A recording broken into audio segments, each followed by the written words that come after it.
नमस्कार, स्वागत है आप सभी का शॉबू क्लासेस के ऑनलाइन प्लेटफॉर्म पर। मैं चिन्मय रजौरी आप सभी का स्वागत करती हूँ। आज हम देखेंगे इतिहास विषय के बारे में, जिससे आपके आरटीजीएससीओ से 5 से 6 प्रश्न बनने की संभावना रहती है। अक्सर पेपर में ये देखा गया है कि इतिहास विषय से आपके 5 से 6 प्रश्नों का आना संभवतः, चाहे वो प्राचीन इतिहास से हो, चाहे वो मध्यकालीन इतिहास से हो, चाहे वो आधुनिक इतिहास से हो, 5 से 6 क्वेश्चन लगभग आपके फर्स्ट पेपर जीएस के पेपर में आते ही आते हैं। तो आज से हम देखेंगे इतिहास के बारे में कि हमारा इतिहास काल शुरू कब से हुआ, भारतीय इतिहास में आधुनिक भारत कब आया, आधुनिक भारत का इतिहास कब शुरू हुआ, मध्यकालीन भारत का इतिहास कब हुआ और प्राचीन भारत का इतिहास कब से शुरू हुआ, काल कौन कौन से हैं, कौन कौन से राजा, कौन कौन से सम्राट और कौन कौन से इसमें नेता अधिकारीगण आए, ये सब इन सब के बारे में हम जानेंगे। तो जानते हैं, शुरुआत करते हैं हिस्ट्री के बारे में, इतिहास के बारे में कि इतिहास होता क्या है। तो सबसे पहले जानते हैं कि इतिहास होता क्या है। इतिहास होता है जैसे कि पुरानी चीजों को जैसा एज इट इज है वैसा ही जानना इतिहास कहलाता है। कि पुरातत्व या पुराकालीन जो चीजें हैं, जो हमारी जो घटनाएं घटित हो चुकी हैं, उनको एज इट इज जैसा हुआ वैसा ही जानना इतिहास कहलाता है।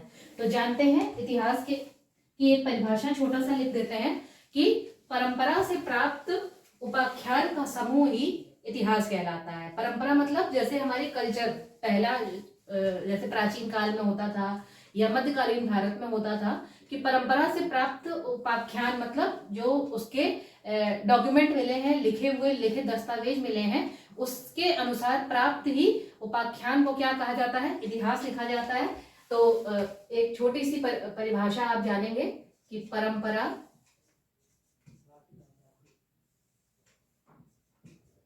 से प्राप्त उपाख्यान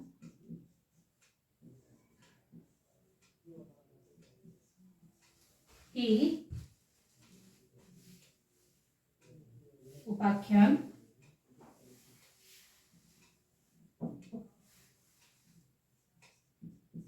का समूह ही इतिहास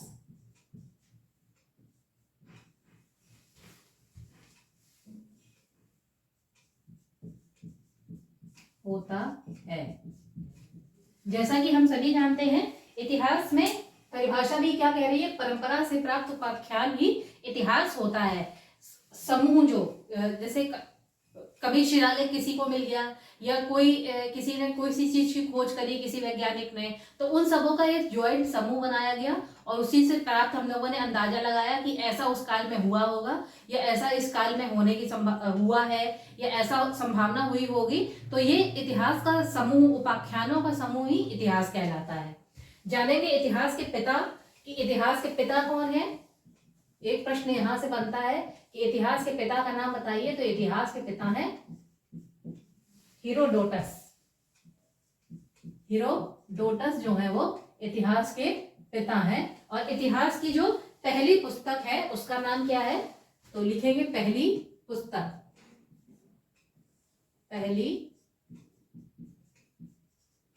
पहली पुस्तक कौन सी है, तो वो है हिस्टोरिका।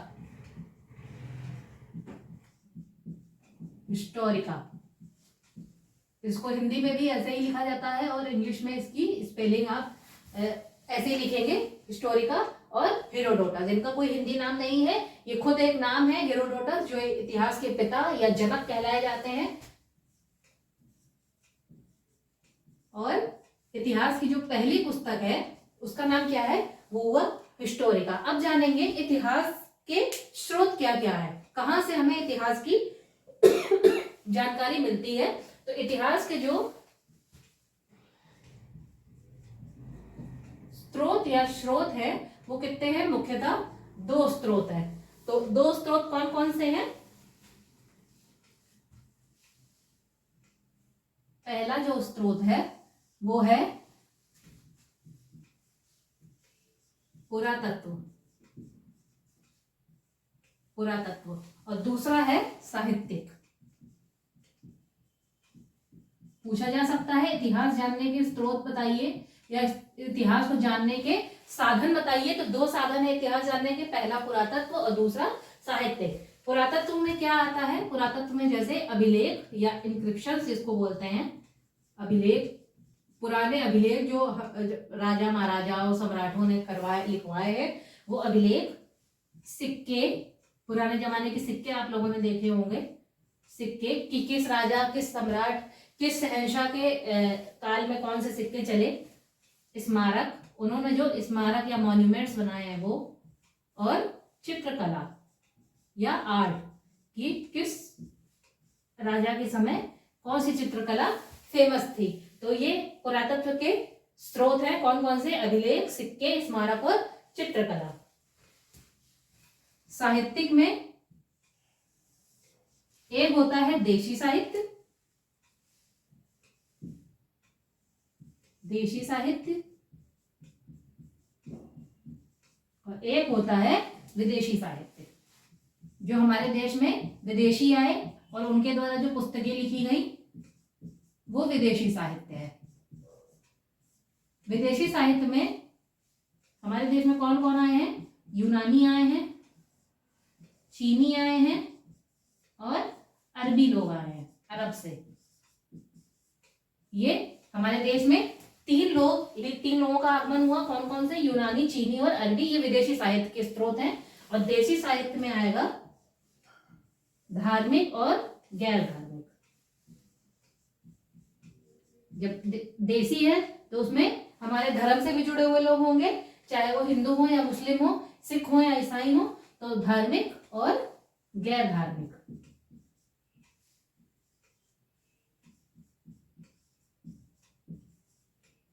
और धार्मिक में कौन कौन से हमारे आए धर्म? सबसे पहले आया ब्राह्मण, बौद्ध और जैन धर्म।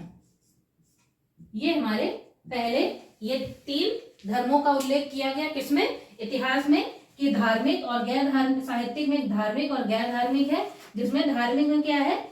ब्राह्मण, बौद्ध और जैन धर्मों की जानकारी हमें इतिहास से मिलती है कि इनका प्रारंभ या शुभारंभ किस काल से हुआ, कब से हुआ। आशा है आप लोगों ने इतना नोट कर लिया होगा। लिखते हैं आगे और जानते हैं कि भारतीय इतिहास का समय क्या है। एक शॉर्ट टेबल बनाएंगे।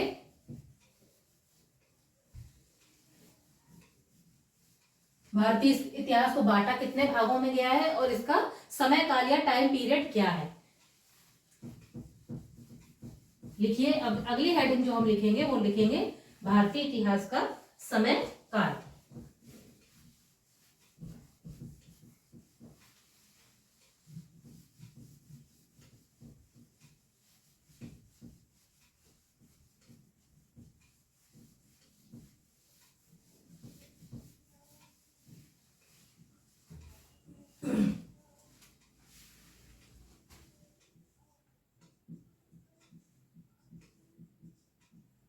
समय काल, ये एक छोटी सी टेबल हम अपना याद करने के उद्देश्य से लिखेंगे कि समय काल हमारे भारतीय इतिहास का है क्या। भारतीय इतिहास को बांटा तीन भागों में गया है। पहला प्राचीन इतिहास, प्राचीन इतिहास जिसका समय काल क्या है? मानव के आगमन से लेकर 8वीं शताब्दी तक प्राचीन इतिहास का समय काल माना जाता है। जब से मानव पृथ्वी पर आया, मानव की उत्पत्ति से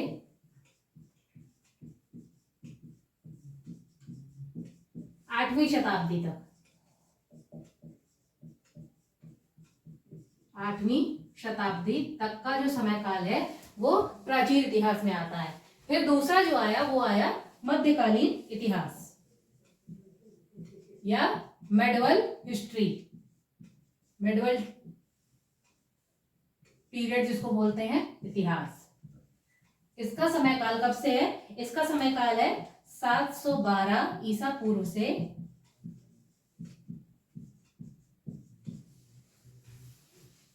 1707 ईस्वी तक।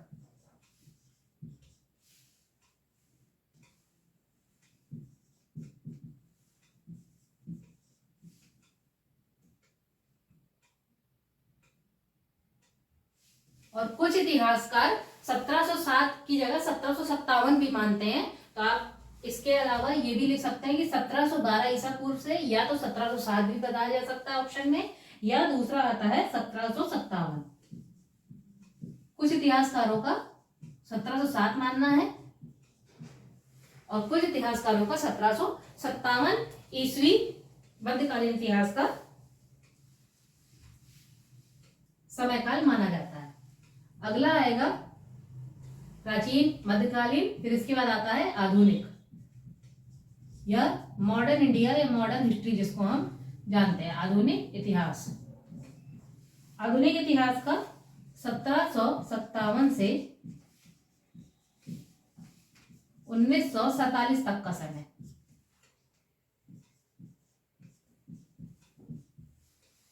1757 से 1947 तक का जो समय है वो आधुनिक इतिहास काल में इसकी गणना करी जाती है। मध्यकालीन की 1712 से लेकर के 1707 ईस्वी तक, औरंगजेब की मृत्यु तक, या कुछ इतिहासकार इसको 1757 तक भी मानते हैं। और ये 8वीं शताब्दी तक, मानव की उत्पत्ति जब से हुई तब से 8वीं शताब्दी तक प्राचीन इतिहास का काल माना जाता है। अब जानते हैं प्राचीन इतिहास के बारे में। तो प्राचीन इतिहास को 3 भागों में विभाजित किया गया है।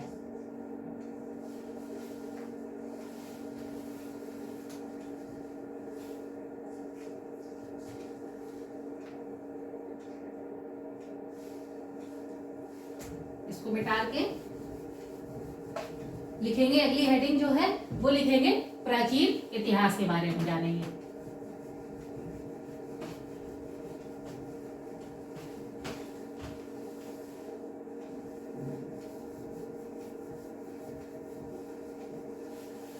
प्राचीन इतिहास, पहला हम पढ़ेंगे क्या, प्राचीन इतिहास के बारे में।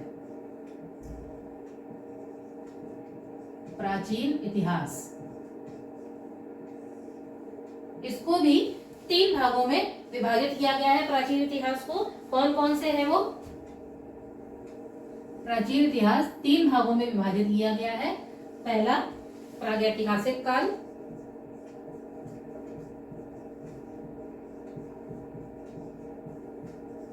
प्रागैतिहासिक काल,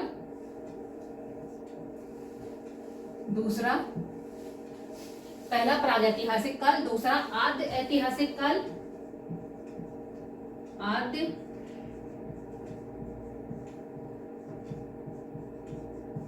ऐतिहासिक काल, और तीसरा ऐतिहासिक काल।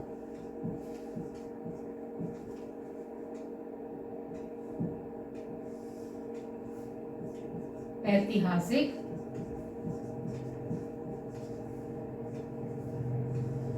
काल, ये हमारे प्राचीन इतिहास को 3 भागों में विभाजित किया गया है। प्रागैतिहासिक काल, आद्य ऐतिहासिक काल और ऐतिहासिक काल।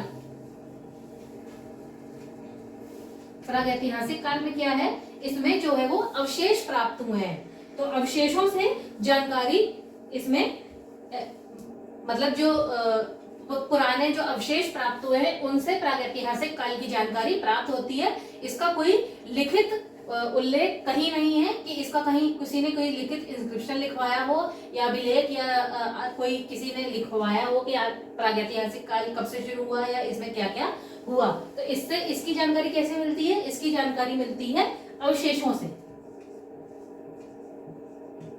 अवशेषों से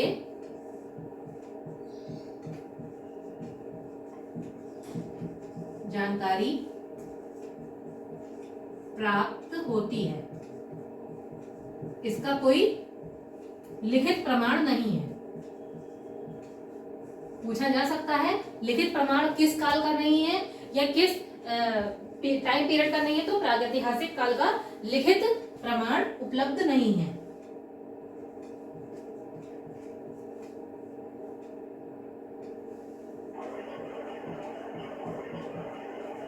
उपलब्ध नहीं है। प्रागैतिहासिक काल की जानकारी कैसे मिलती है, अवशेषों से मिलती है और इसका कोई लिखित प्रमाण या लिखित जानकारी इसकी उपलब्ध नहीं है। आद्य ऐतिहासिक काल में क्या है, आद्य ऐतिहासिक काल में अवशेष और लिखित प्रमाण दोनों प्राप्त है। लिखित प्रमाण प्राप्त हैं, परंतु यह पढ़े नहीं गए हैं।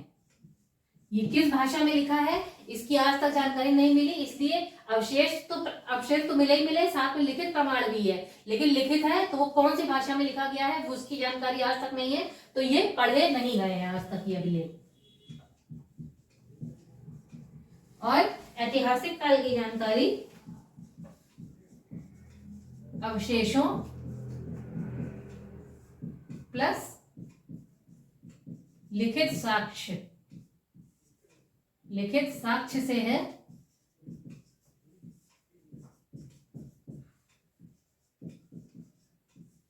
और ये पढ़े गए साक्ष्य हैं जिन्हें हम पढ़ सकते हैं। इतिहासकारों ने पढ़ा है तो ऐतिहासिक काल के बारे में लिखित और अवशेष से प्राप्त हुआ है, और वो ऐसी भाषा में लिखा गया है जो कि पढ़ सकते हैं, तो पढ़े हुए साक्ष्य हैं। और बिना पढ़े हुए साक्ष्य कौन से हैं? आद्य ऐतिहासिक काल में, और जिसका कोई लिखित प्रमाण नहीं है वो प्राग ऐतिहासिक काल में आता है। इसके बाद हम जानेंगे प्राग ऐतिहासिक काल के बारे में। आशा है आप लोगों ने इतना नोट कर लिया होगा, तो आगे पढ़ेंगे हम प्राग ऐतिहासिक काल के बारे में। अगली हेडिंग प्राग ऐतिहासिक काल।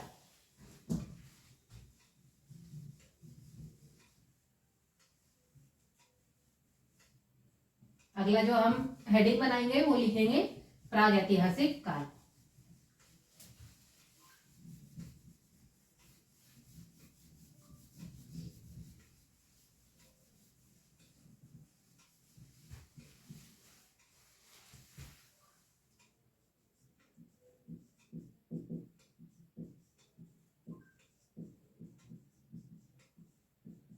प्रागैतिहासिक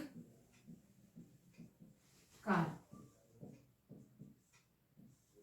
प्रागैतिहासिक काल में दो युगों का वर्णन किया गया है। कौन कौन से जिनके अवशेष प्राप्त हुए हैं? एक तो पत्थर युग और दूसरा ताम्र युग।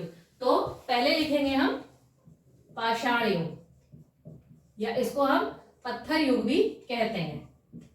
पाषाण युग या इसका दूसरा नाम पत्थर युग। पत्थर युग, पाषाण काल, और दूसरा जो है वो ताम्र काल या ताम्र युग जिसको बोलते हैं, ताम्र युग।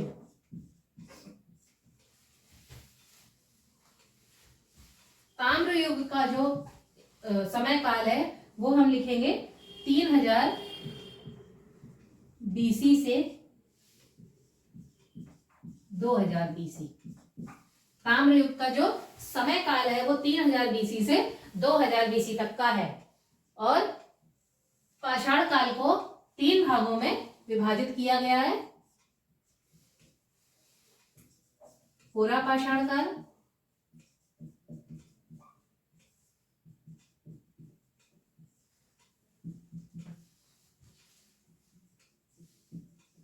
मध्य पाषाण काल,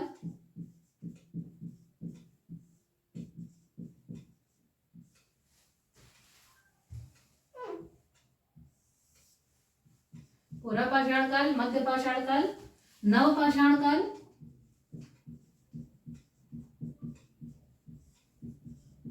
नव पाषाण काल, और चौथा जो है वो है आद्य ऐतिहासिक काल। आद्य ऐतिहासिक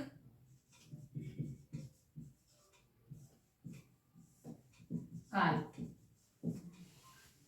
पाषाण काल को या पत्थर युग को 4 भागों में विभाजित किया गया। कौन कौन सा? पूरा पाषाण काल, मध्य पाषाण काल, नव पाषाण काल और आद्य ऐतिहासिक काल।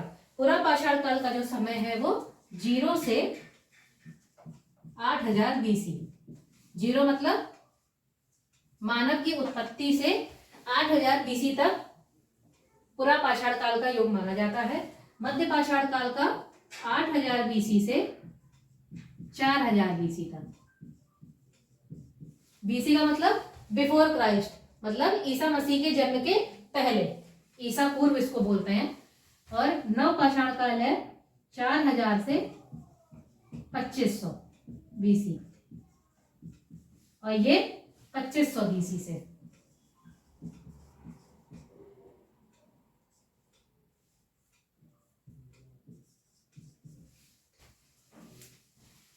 जानेंगे पूरा पाषाण काल के बारे में। इसका जो समय काल ये लिखा है 0 से 8000 बीसी बिफोर क्राइस्ट, ईसा पूर्व, कि ये 0 से 8000 ईसा पूर्व तक का समय काल था। इस काल में होता क्या था? इस काल में जो मनुष्य थे वो क्या थे? शिकारी हुआ करते थे। मनुष्य शिकारी होते थे।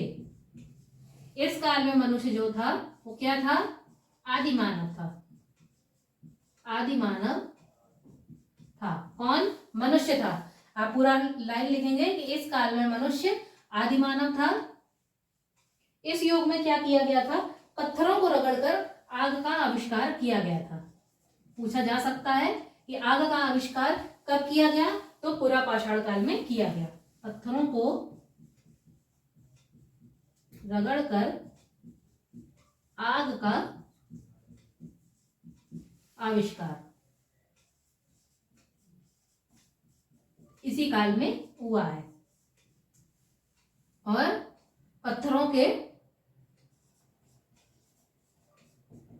जब ये पत्थर ही हो गए तो पत्थर का ही काम हुआ होगा यहाँ पे, तो पत्थरों के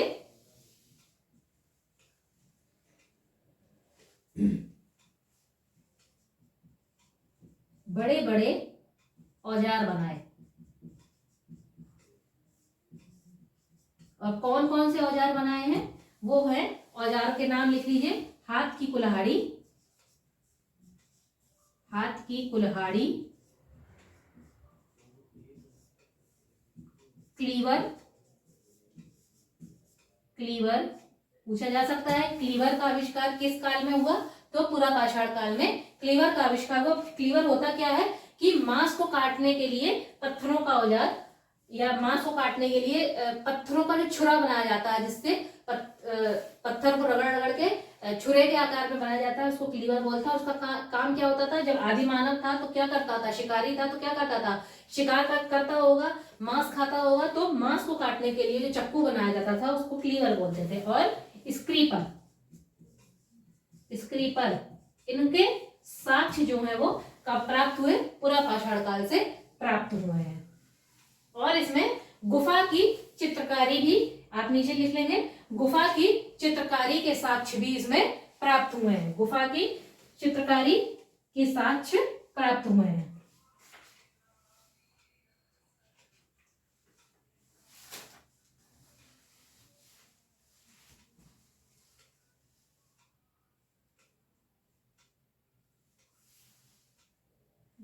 गुफा चित्रकारी,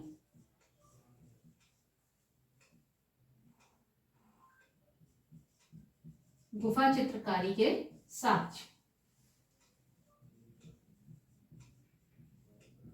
और ये साक्ष्य कहां से प्राप्त हुए हैं? गुफा से चित्रकारी के साक्ष्य कहां से प्राप्त हुए हैं? तो ये प्राप्त हुए हैं भीमबेटकाओं की गुफा से। बात करेंगे मध्य पाषाण काल के बारे में। तो मध्य पाषाण काल क्या है? इसमें पत्थरों के जो औजार बनाए थे पूरा पाषाण काल के लोगों ने, उसका आकार जो है वो छोटा कर दिया गया है। तो मध्य पाषाण काल के बारे में जानेंगे तो ये लिखेंगे पत्थरों के औजारों का आकार छोटा किया गया।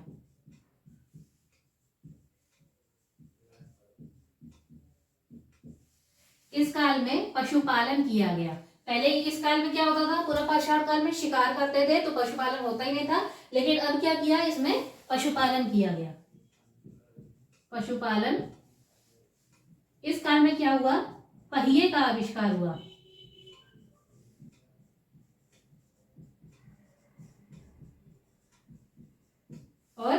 इसमें इस काल में जो मैंने बताया अवशेष प्राप्त हुए, तो इसमें क्या प्राप्त हुआ था? मानव कंकाल के साक्ष्य प्राप्त हुए हैं। मानव कंकाल के साक्ष्य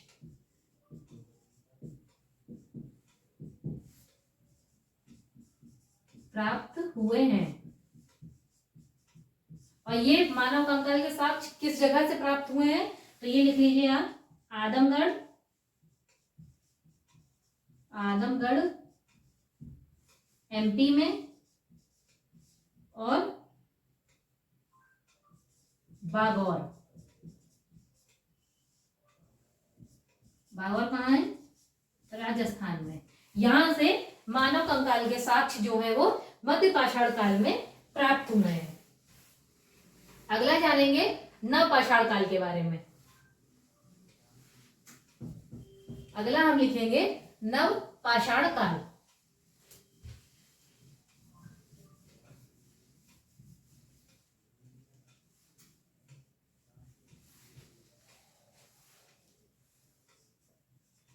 नव पाषाण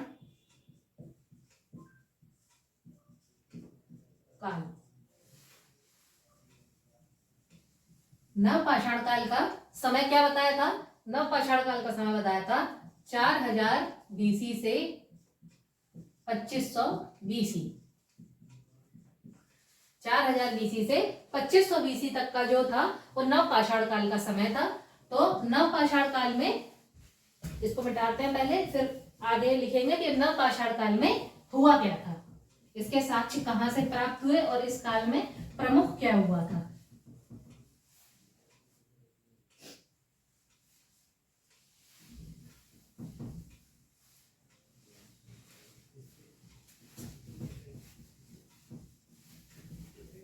नव पाषाण काल में, पूरा पाषाण काल में, मध्य पाषाण काल में हुआ था कि इसने पशुपालन शुरू कर दिया था। इस काल के लोगों ने क्या किया था? पशुपालन शुरू कर दिया था। तो जब पशु पालेंगे तो इसके बाद क्या करेंगे? खेती करेंगे। तो इस काल में लोगों ने नव पाषाण काल में खेती करने का कार्य प्रारंभ कर दिया था। लिखेंगे आगे, इसमें खेती करना प्रारंभ हुआ।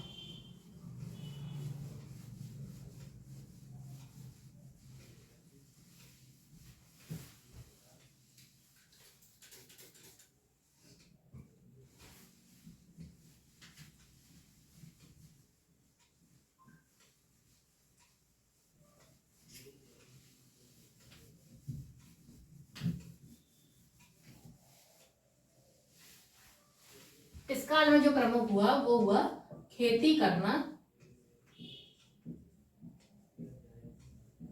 प्रारंभ हुआ। आगे आप लिखेंगे, इसकी पूरी लाइन आप बना लेंगे अपने आप कि इस काल के लोगों ने खेती का कार्य करना आरंभ किया। और क्या किया? इस खेती के जो साक्ष्य प्राप्त हुए हैं वो कहां से प्राप्त हुए हैं? खेती के साक्ष्य या एविडेंस कहां से मिले हैं? वो मिले हैं मेहरगढ़। मेहरगढ़, और ये कहाँ है? बलूचिस्तान में। बलूचिस्तान में, जो कि इस समय कहाँ है? पाकिस्तान में है। तो खेती के साक्ष्य मेहरगढ़ नाम की जगह से प्राप्त हुए हैं, जो कि बलूचिस्तान में एक जगह है मेहरगढ़, और बलूचिस्तान कहाँ है? ये पाकिस्तान में है। इस काल में जो पहली खेती करी गई, पहली खेती वो किस चीज की गई? जौ की, गेहूं की और कपास की। जौ, गेहूं और कपास जो है वो इस काल में, नव पाषाण काल में पहली खेती इनकी की गई है।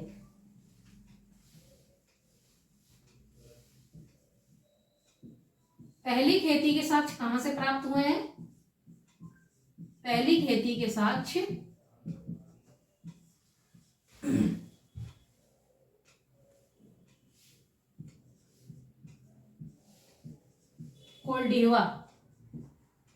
कोल्डिहवा नामक जगह से प्राप्त हुए हैं, जो कि कहाँ है? इलाहाबाद में है। पहली खेती के साथ कोल्डिहवा से प्राप्त हुए हैं, जो कि कोल्डीवा नामक स्थान कहाँ पर है, वो कि इस इलाहाबाद, जिसका अभी आज का नाम क्या है, बदल के प्रयागराज नाम कर दिया गया है। इस युग में क्या हुआ था, तांबे का आविष्कार हुआ था। तांबे का आविष्कार,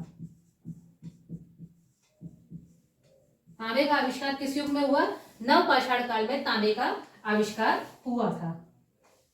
और मनुष्य के द्वारा लिपि का आविष्कार भी इसी युग में किया गया, कि मनुष्य ने इस युग में लिखना प्रारंभ किया, लिपि का आविष्कार इस युग में हुआ है। आगे इसके बाद आता है अगला, वो है आद्य ऐतिहासिक काल। लिखिए, अगली हेडिंग जो डालेंगे हम वो डालेंगे आद्य ऐतिहासिक काल।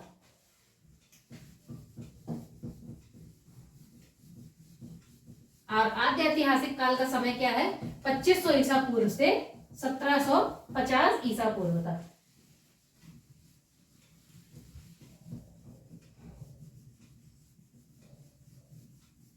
पच्चीस सौ ईसा पूर्व से 1750 ईसा पूर्व।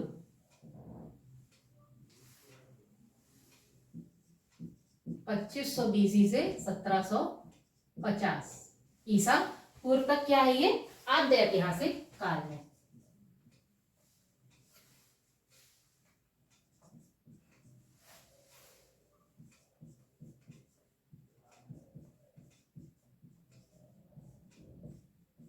आद्य ऐतिहासिक काल जो कि कब से है, 2500 ईसा पूर्व से 1750 ईसा पूर्व तक आद्य ऐतिहासिक काल का समय काल माना जाता है। अब इस काल में हम देखते हैं कि इस काल में प्रमुख क्या हुआ, तो इस काल में क्या हुआ, लिपि का आविष्कार भी इसी काल में, मूलतः इसी काल में हुआ। पहले तो नवपाषाण काल में भी लिपि का आविष्कार हुआ था, लेकिन जो लिखने पढ़ने योग्य लिपि थी वो इस काल में हुई है। लिपि का आविष्कार, मूलतः आविष्कार इसी काल में माना जाता है, क्योंकि नवपाषाण काल के अंत में शुरुआत हुई लिपि के आविष्कार की, तो तब तक आद्य ऐतिहासिक काल आ चुका था, तो लिपि का आविष्कार इसी काल में माना जाता है। और इसी काल से सभ्यता की शुरुआत हुई। सभ्यता या सिविलाइजेशन जिसको बोलते हैं, मतलब लोगों के रहने सहने का तरीका, कि वो किस प्रकार से रहते हैं, किस प्रकार से उन अपने खेती करते हैं, सिविलाइज्ड तरीके से रहते हैं। तो सभ्यता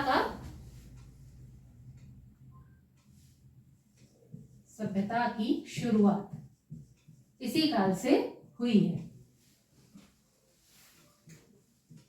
जो सबसे प्राचीन सभ्यता है उसका नाम हम जानेंगे कि सबसे प्राचीन सभ्यता कौन सी है। प्राचीन सभ्यता वो है मेसोपोटामिया की सभ्यता। पूछा जा सकता है कि सबसे प्राचीन सभ्यता या पहली सभ्यता का नाम बताइए, तो वो है मेसोपोटामिया की सभ्यता। मेसोपोटामिया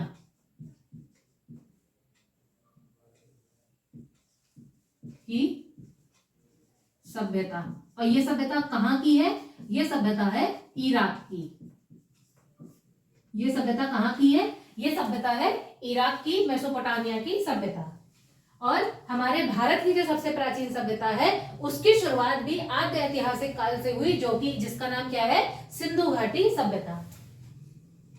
भारत की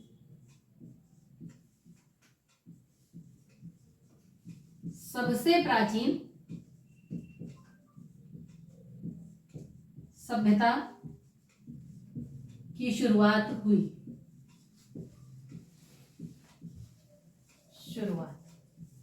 और वो भारत की सबसे प्राचीन सभ्यता कौन सी है? वो है सिंधु घाटी सभ्यता। सिंधु घाटी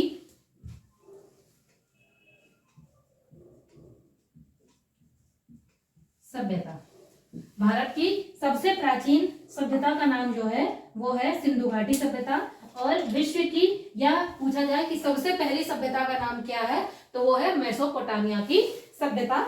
तो आज हमने देख लिया इतिहास के बारे में, उसके युगों के बारे में, और उसमें कितना 4 भागों में उसको डिवाइड किया गया है। आगे की क्लास में हम जानेंगे सिंधु घाटी सभ्यता के बारे में।